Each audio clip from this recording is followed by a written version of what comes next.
is leadership? How do we define leadership? Does leadership actually matter? And if so, then who can be a leader? We hear often people talking about leadership. We have leadership gurus and leadership conferences and books written about leadership. You may have, with all of this, adopted the idea that leadership is either the loudest person in the room saying, "Follow me, that's where we're going, that's the leader," or maybe in the church world, in the Christian world, understanding the idea of spiritual leadership or servant leadership. It's a little bit of manipulation, but with God attached. If you've ever thought about leadership, tried to define it, hopefully you have, and hopefully you've brought some questions to this episode of the March or Die Show.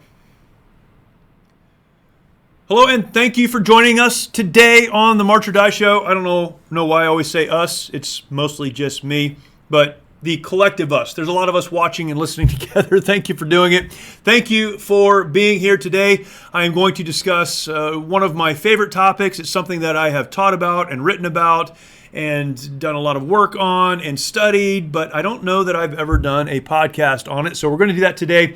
Today we are going to talk about leadership, and leadership certainly in the context of what it means to march when it would be easier to stay where you are and die. Looking forward to jumping into that. Before we get there, though, I want to ask you to do one thing. It's got two parts, but it's one thing.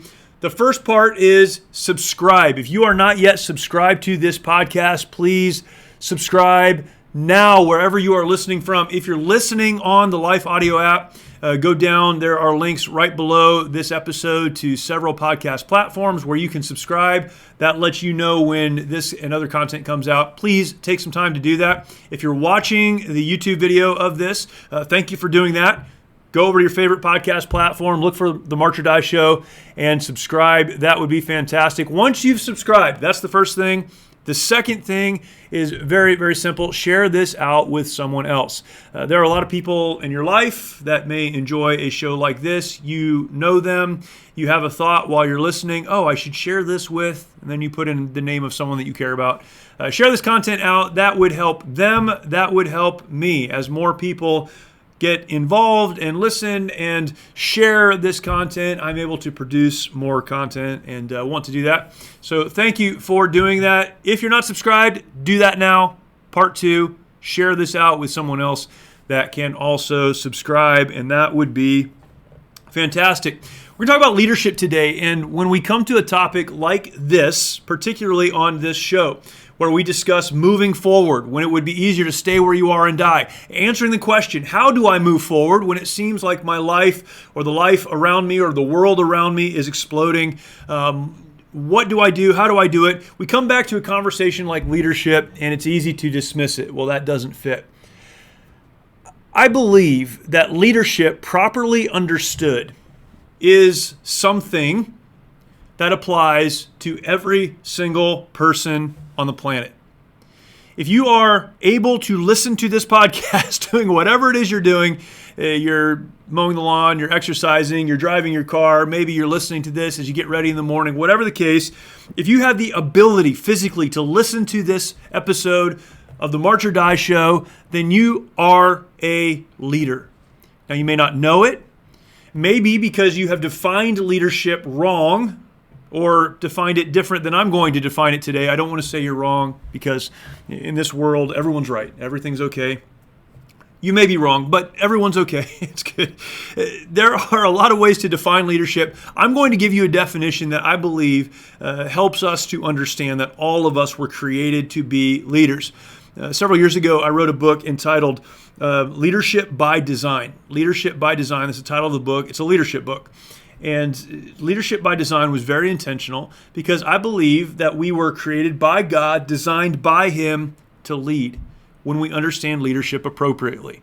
Well, how does that help us to move forward? So often in our lives, when we hit a trial, a tribulation, a difficulty, an obstacle, we stay where we are often because we're looking for someone else to lead, someone else to remove the obstacle, someone else to make a decision. We fail to take responsibility for ourselves and therefore our forward movement because we don't view ourselves as leaders. we dismiss ourselves. We say, well, I'm not a leader. I'm not someone who can take initiative. I'm not in a place to do that. And so we get stuck. And when we get stuck, as we've discussed so many times, it is as if, even though we may be breathing, we've put it into neutral and we know we're not moving forward, which means intellectually, perhaps, relationally, spiritually, on the inside, the place where no one else can see, we know we're dead. Again, physically alive, dead in so many other ways because we're not moving forward. When you view yourself as a leader, you understand that God created you to lead. Man, that changes that conversation. It changes everything. And I want to talk to you about that today. Now, I'm going to give a little commercial for the next couple of episodes. In the next couple of episodes of this show, I do solo episodes, of course. I have guests on from time to time. In the next couple of episodes, I've got some incredible guests coming on. They're going to join us. And man, I'm so looking forward to not only the interviews, but sharing those interviews with you. Both of the next two guests that I have coming on in the next 2 weeks are leaders. They are both men who've led in different arenas, both served in the military, incidentally, but one much more of a ministry focus in his life pursuit of leadership, the other military, but also leading young people forward. We're going to talk about that in the next couple of weeks, and I'm excited to give that to you. And so I want to start the conversation on leadership before I have some leaders on to come and talk to us by just dealing with this very broadly. When we talk about leadership, we need to understand that there is a need for leadership. There is a need for leaders. I love to tell the story of the Titanic. I don't know why I should say I love to tell the story. It's a very tragic event, of course. But I remember talking to my youngest several years ago now. He was younger then. And we had gotten him this book. It's a picture book for kids, and it was a very simple book, a telling of the sinking of the Titanic. And it was one of those history books for children, gives a lot of the information, but not all of it. Even as a little kid, he read that, or I read that to him, and he looked at the pictures, and he could not fathom that such a tragedy would take place. We know that 1,503 people died because of the event of the sinking of the Titanic. He couldn't fathom it. I kind of helped him understand a lot of things that happen in history we don't understand, and then put him to bed. And then I did what all good parents do. I went to Google and started trying to figure out what actually happened. It was a good question he asked. How does this happen? How can adults let this happen? I read a bunch of interesting facts. Here's a few of them. There were 6 different ice warnings received by the Titanic on the day of the collision. 6, not 1, but 6. Despite the warnings, the ship was traveling 22.5 knots, just 1/2 of a knot from maximum speed. 6 warnings going as fast as it could. There were only enough lifeboats for 1/3 of the ship's total capacity. I mean, it's crazy. You hear these things. You're like, that can't be true. It's true. It's on Wikipedia. It has to be true. A lifeboat drill scheduled for earlier the day the ship sank was canceled for an unknown reason. Not only do they only have 1/3 of the boats needed, but they didn't even practice using those 1/3. 2 other ships were close enough to rescue survivors, but ignored the calls for help. I share that with you to make this point. I would not blame any one person for the sinking of the Titanic. What these facts illustrate is that what was missing on that day was leadership. There was no one over a relatively long period of time that was willing to stand up and say, hey, there's a problem. 6 ice warnings. Maybe we shouldn't go so fast. We don't even have enough boats in case something does happen. Certainly we should drill what we're going to do if things go sideways. Hey, someone's calling us for help. Maybe we should answer. No one throughout that event stood up and led. So what's the difference between a luxury cruise, which is what those people were on, and the tragedy by which every other tragedy in history will be measured? Leadership. I, several years ago, read the biography of Steve Jobs, and fascinating figure. Even if you don't like him, you have to acknowledge that he changed the world. He said his goal was to kick a dent in the universe, and he did it. I mean, he did it. The way we communicate, the way we do all kinds of things are because of the work of Steve Jobs and his team, of course. But you know the story, I'm sure. He started the company. He was then fired from the company, did a few other things. And eventually, when Apple was in a place where they were selling off divisions and they were going to go the way of IBM in the 90s, they called him back, asked him to come and lead the company again.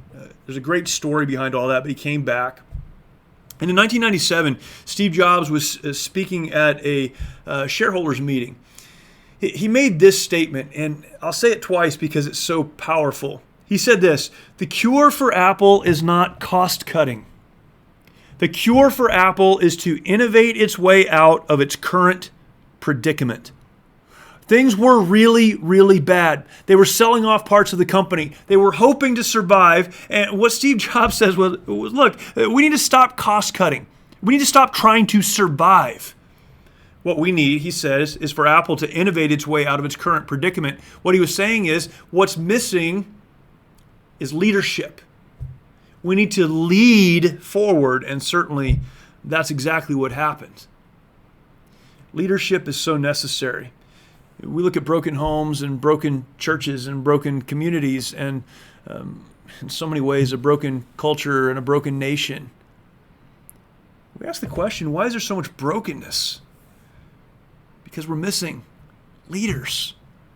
Men and women that define leadership appropriately and know how to carry others forward, to move others forward, to motivate others forward. We're missing leadership. What we need in our lives, what I need in my life, what you need in your life, what your family needs is leadership.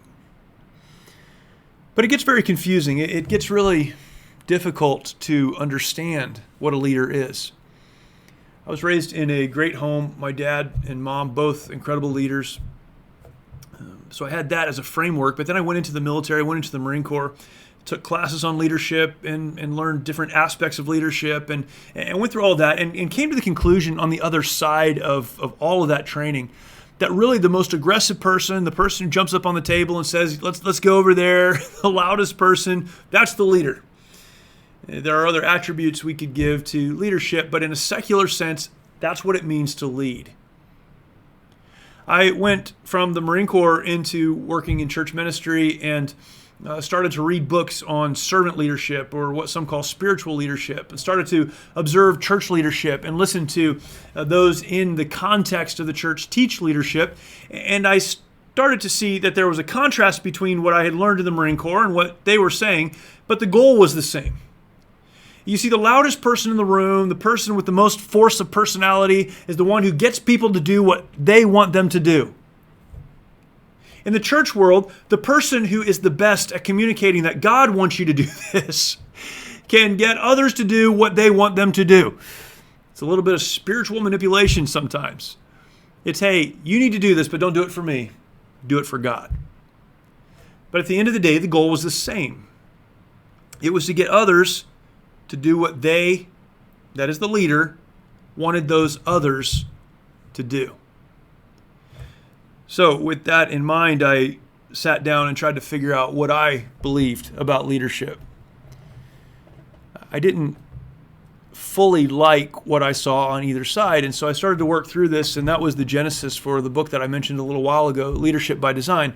I started to write that book as a project for myself to really try to understand what leadership is. Zig Ziglar, one of the original leadership gurus, made this statement: you cannot hit a target you cannot see, and you cannot see a target that you do not have. And when it comes to leadership, I think that's a big part of the problem. We all want to be leaders. Everyone talks about being a leader, but no one really knows how to define leadership. I worked on this and struggled through it in so many ways, and the result of that, again, was that book. And I think I settled on what, for me, was a definition of leadership that just makes sense. And I'm going to share that with you in just 1 minute.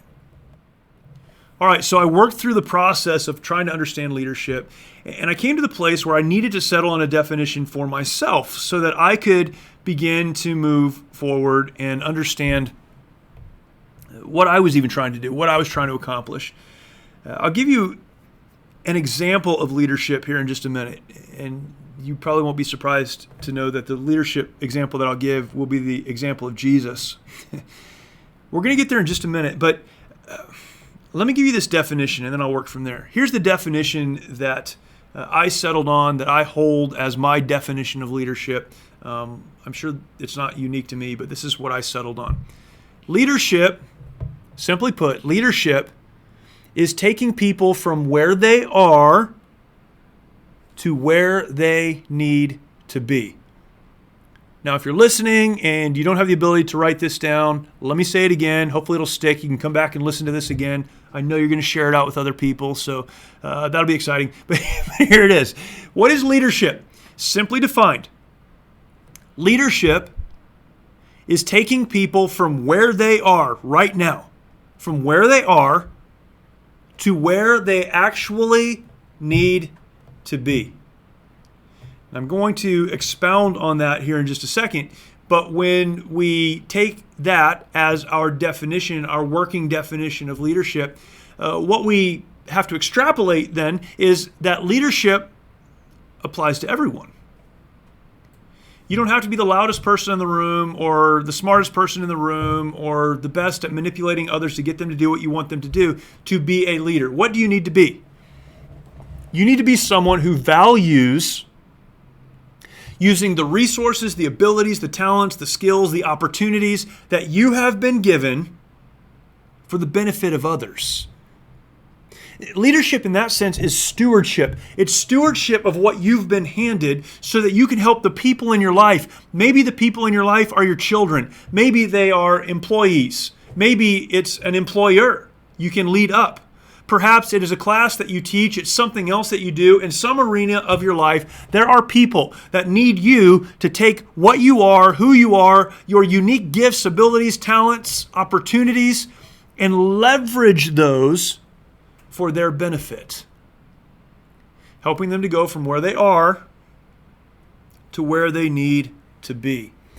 I think of this in so many different settings. I think of this in the family setting. A lot of my illustrations, of course, are family illustrations because I have kids and this is where I live. When your children are little, your investment in them, your training of them is to help them go from where they are as children with very little skill, very little experience, and therefore little knowledge to where they need to be, functioning adults.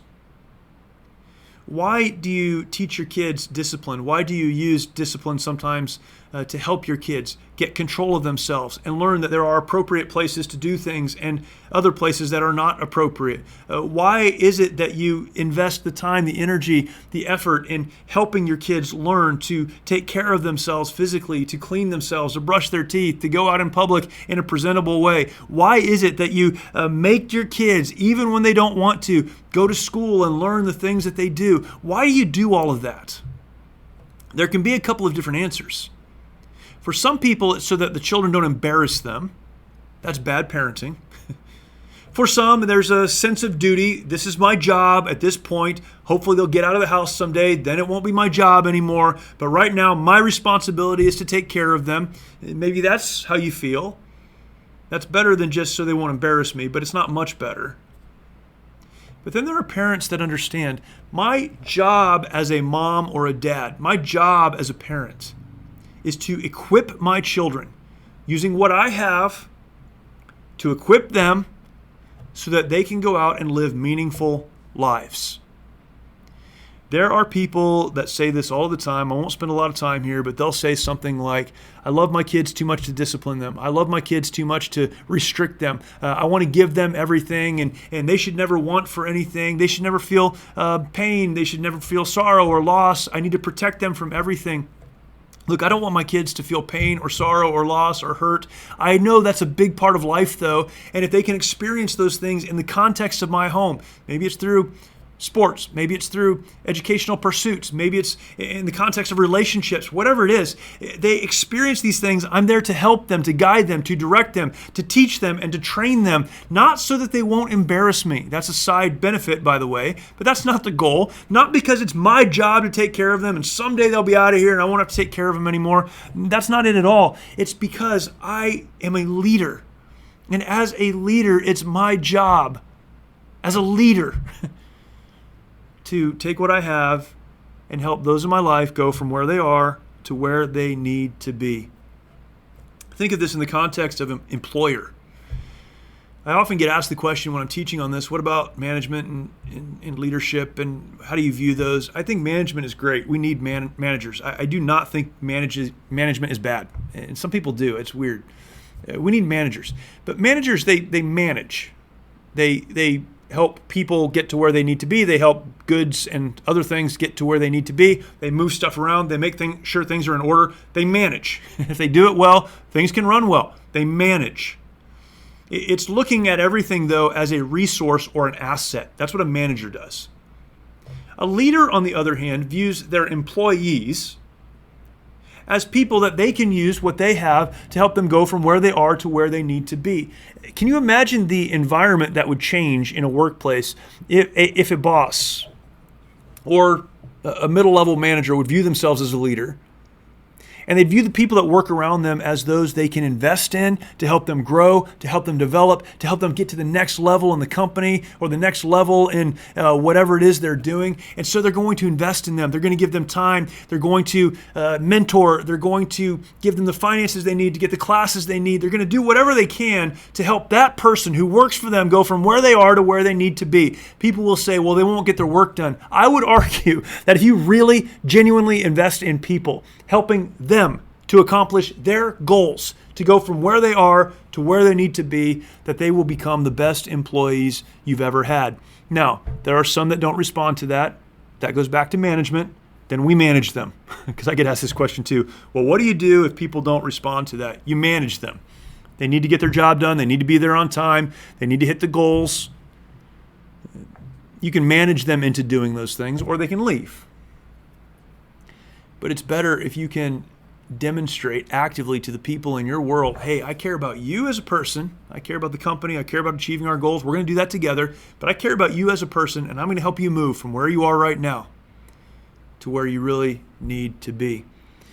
I think about this in the military context. I was responsible for training Marines for a while, and I didn't understand it at the time, but training, and I had motivations that weren't entirely pure, I guess, in training. I wanted them, my Marines that I was training, to not embarrass me, to do what they needed to do, to be proficient. The best leaders I was ever around, though, understood that what they needed were young men, in my context, in my infantry background, young men who knew how to do the job they needed to do so they could accomplish the mission, but also so that they could take care of themselves. They wouldn't get hurt unnecessarily. There would not be an unnecessary loss of life. And good leaders invested what they had, time and energy and education and opportunities and background in bringing up those young men, those Marines, to be what they needed to be. You can see this in every area of life. I'll say this: leadership is the lifelong pursuit to make those around you more successful than they would be without you. It's the lifelong pursuit to make those around you more successful than they would be without you. I cannot go through every possible application of this definition. Leadership, taking those in your life from where they are to where they need to be. The lifelong pursuit of making those around you better than they would be without you, more successful than they would be without you. I can't make every application. You need to make that application. But fundamentally understand, leadership is not about you. It's about leveraging what you have for the good of others. We need an example, and there is no greater example than the example of Jesus Christ. I'm not going to go through all the verses in Philippians 2, but in Philippians chapter 2, and again, if you listen to this show, you've heard me reference this. In Philippians chapter 2, the Bible tells us that we should not look after our own affairs, our own things. We need to look after the affairs of others. We shouldn't quarrel within ourselves. We should care for the benefit of others. And then in Philippians 2, it goes down to an example, and the example is Jesus, who is God, who humbled himself so that he could die in our place on the cross and provide forgiveness of sins, provide salvation. He did that. That's the example that we are to follow. And as we look at that, I think we understand that Jesus, what an incredible leader. Is there any doubt that Jesus, as God, is the best leader the earth, the world has ever known, has ever seen? A good leader is someone who views leadership as a call. Luke chapter 19 and verse 10, Jesus said this of himself, "The Son of Man is come to seek and to save that which was lost." Jesus on the earth clearly articulated his reason for being here, to seek and save those who were lost. He viewed his leadership here on the earth as a call. When you decide that leadership is about investing in the people around you, taking them from where they are to where they need to be, then you don't view leadership as something you do. It's a title, it's a rank, it's a position somewhere. It's none of those things. It's a call that has been placed on your life. A good leader not only views leadership as a call, but they live with the end in mind. Again, Jesus in chapter 14, verse 1 of John said, "Let not your heart be troubled. You believe in God, believe also in me. In my Father's house are many mansions. If it were not so, I would have told you. I go to prepare a place for you. And if I go and prepare a place for you, I will come again and receive you unto myself, that where I am, there ye may be also." Jesus is God. This was not confusing for him. It can be harder for us. But what Jesus said is, hey, I'm going somewhere. There's a goal. There's an end. We're working towards something. It's easy as a parent to view the moment that you're in with your child as everything. It's overwhelming. It's frustrating. They're crying, screaming, they're hurt, whatever. And I just don't want to do it anymore. I'm too tired. We've been dealing with this for a long time. A good leader lives with the end in mind. They understand if I keep investing and keep working, we can get somewhere. I'm going somewhere and I'm taking people with me. A good leader, as I mentioned earlier, understands it's not about them. Matthew chapter 26 and verse 53, Jesus said, "Think thou not that I can now pray to my Father, and he shall presently give me more than 12 legions of angels? But how then shall the scriptures be fulfilled that it must be?" Jesus was getting ready to be crucified. The disciples said, "We'll protect you, we'll defend you, we're going to fight." Jesus said, "I don't need you. I'm God. I can bring angels. But if I did that, I would not be able to fulfill my purpose." That's pretty good. Jesus. What does he communicate to us in that? He communicates that it's not about us. If you're a leader, it's not about you. Except to the extent it's about you taking what you've been given to benefit others. We talk about marching, moving forward in spite of the difficulties of life. Man, we get stuck right here, don't we? We don't see what we're going through as a call. We don't understand that there is a goal, that we need to live with the end in mind. And we get so wrapped up in what we're dealing with, we think it's about us. It's not about you. There is a goal. And you've been called to this moment. That's what a leader is. So the last part of leadership is asking the question, well, what do we focus on then? If it's not a technique or a procedure of some kind, if it's not that, then what do we focus on? A leader is someone that understands the importance of character. Abraham Lincoln said, "Character is like a tree and reputation like a shadow." The shadow is what we think of it. The tree is the real thing. Character is like a tree and reputation like a shadow. The shadow is what we think of it, and the tree is the real thing. Character is the real thing. A leader doesn't focus on what they look like on the outside or hanging on to some faux image of leadership. A leader is someone who cares about and focuses on being the right person. We find a lot of elements that we can focus on. I would draw your attention to virtue. Virtue is courage, resolve, and moral excellence. Focus on building this characteristic, this character value of virtue. Character is courage, resolve, and moral excellence. Focus on knowledge, that is understanding and wisdom. Listen to what others are saying. Understand, you can't know where they are or where they need to be if you're not paying attention, if you're not listening. Knowledge is understanding and wisdom. Focus on temperance, that is self-control and discipline. Not being hasty, not running out in front of the problems or in front of your emotions or being pushed by emotion. Understanding self-control and discipline. Patience. Steadfast and unwavering. Be patient. I could spend an entire podcast on every one of these. Focus on godliness, that is being a reflection of God. Focus on brotherly kindness, having quality relationships, and charity, deciding to live for others. Focus on being the right person. Instead of projecting an image, a leader is someone that understands, I am who I am on the inside. It's character.